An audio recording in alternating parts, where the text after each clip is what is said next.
Subscribe کیجیے ہمارے channel نور رضا کو اور بیل آئیکن کو پریس کیجیے جس سے آپ کو ہماری نیو ویڈیو کی نوٹیفیکیشن ملتی رہے۔ یہ رمضان شریف جائے گا اور ضرور جائے گا، چند دن میں چلا جائے گا، لیکن یہ جہاں سے آیا تھا وہاں جائے گا۔ ہمارا مہمان جہاں سے آتا ہے وہاں لوٹ جاتا ہے۔ رمضان المبارک اللہ کے حکم سے اللہ کی طرف سے آیا تھا اور یہ اللہ کی طرف پھر لوٹ جائے گا۔ اللہ کی طرف لوٹ کر یہ ہماری میزبانی کے بارے میں کیا تعریف کرے گا اور کیا شکایت کرے گا؟ اللہ نہ کرے، ہزار بار نہ کرے، اگر ماہ رمضان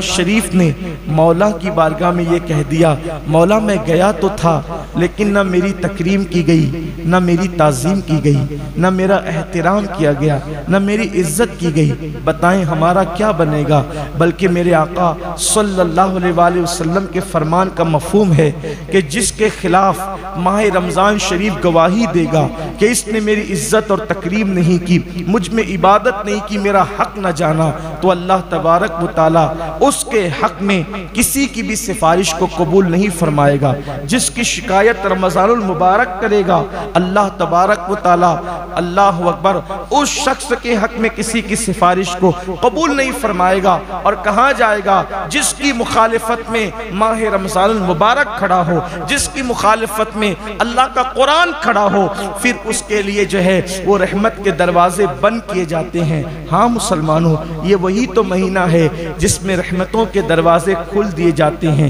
یہ وہی تو مہینہ ہے جس کے لیے جنت کے بالا خانوں کو سجایا جاتا ہے، یہ وہی تو مہینہ ہے جس میں روزہ رکھنے والوں کے لیے قرآن بہشت یوں دعا کرتی ہے کہ اللہ مجھے ان کا شوہر بنا جو رمضان المبارک کے اندر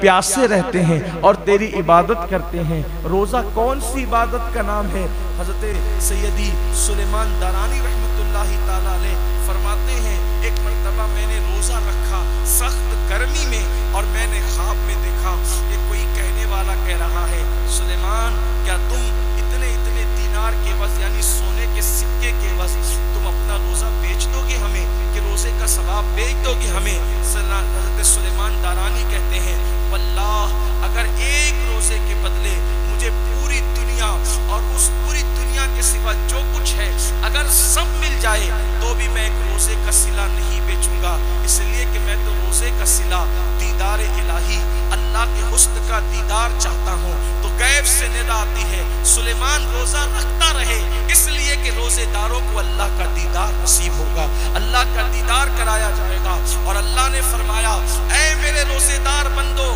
جو لوگ روزہ نہیں رکھتے ہم ان